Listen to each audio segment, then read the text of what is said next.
ఎక్కడైనా మనం పెట్టే నిధులు ఖర్చు కావచ్చేమో కానీ విద్య మీద పెట్టే నిధులు పెట్టుబడి ఇవాళ విద్య మీద ప్రభుత్వ పాఠశాలలో చదువుకున్న ఐఐటీలు చదువుకున్న వాళ్ళు ఐటీ నిపుణులు దేశ విదేశాలలో రాణించి వాళ్ళు లక్షల కోట్ల రూపాయలు సంపాదించి ఆ సంపదను మళ్ళీ మన ప్రాంతాలకు మన గ్రామాలకు పంపుతున్నారు అని అంటే మనం పెట్టిన పెట్టుబడి లాభాలతో తిరిగి వస్తుంది. విద్య మీద పెట్టే పెట్టుబడి దీన్ని నేను సంపూర్ణంగా నమ్ముతాను.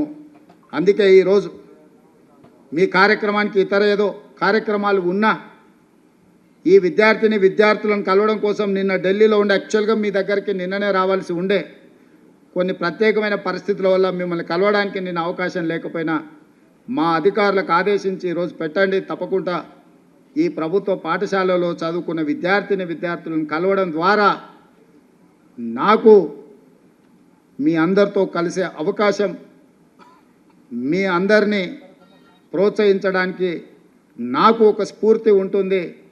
అదేవిధంగా మా ప్రభుత్వం చేపడుతున్న చర్యల్ని కూడా మీ ద్వారా ప్రజలకు వివరించాలన్న ఆలోచన నాకు ఉండే.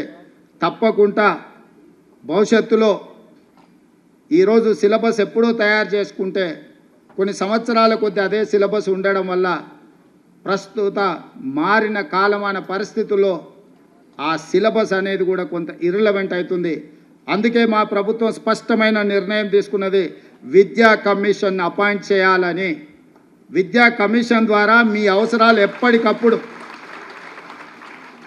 ఎట్లయితే మైనారిటీ కమిషన్, ఎట్లయితే మహిళా కమిషన్ అపాయింట్ చేసి ఎప్పటికప్పుడు వాళ్ళ సమస్యల్ని ఫిర్యాదు చేసుకోవడానికి ఒక అవకాశం కల్పించి ఆ సమస్యల్ని పరిష్కరించడానికి ఎట్లయితే కమిషన్స్ ప్రభుత్వాలకు రికమెండేషన్స్ ఇచ్చి ఆ ప్రభుత్వాల సమస్యలు పరిష్కరిస్తున్నాయో మా ప్రభుత్వం స్పష్టంగా 2 ప్రాంతాలను ప్రత్యేకంగా గుర్తించింది.